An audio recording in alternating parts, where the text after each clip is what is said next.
A new report released by the Government Accountability Office has raised some significant concerns about the Air Force's HH-60G Pave, a combat search and rescue craft manufactured by Sikorsky. The Copters, which first entered service in 1982, are well used and considered invaluable in military efforts as well as for relief missions. But their utility is actually part of the problem. The report says that the Copters are being used well beyond their intended lifespan. The HH-60G was intended to fly about 6,000 hours over its lifespan.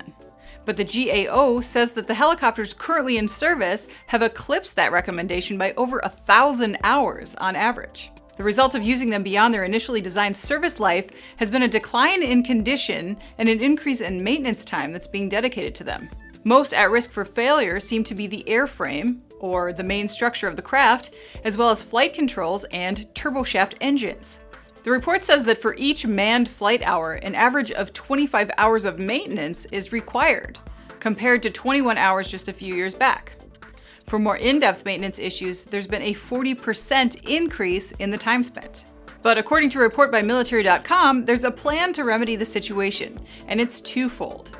First, the Air Force will buy 21 of the Army's UH-60Ls and convert them into Pave.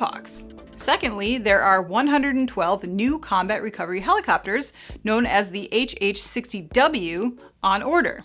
Great plan, but the 21 converted aircraft will simply be filling an existing gap, as the report states that only about 68% of the HH-60G fleet are combat capable at any given time. And for those tired Copters waiting to be replaced by the HH-60W, well, officials expect to see their first model to be delivered in 8 to 10 years. I'm Anna Wells, and this is IEN Now.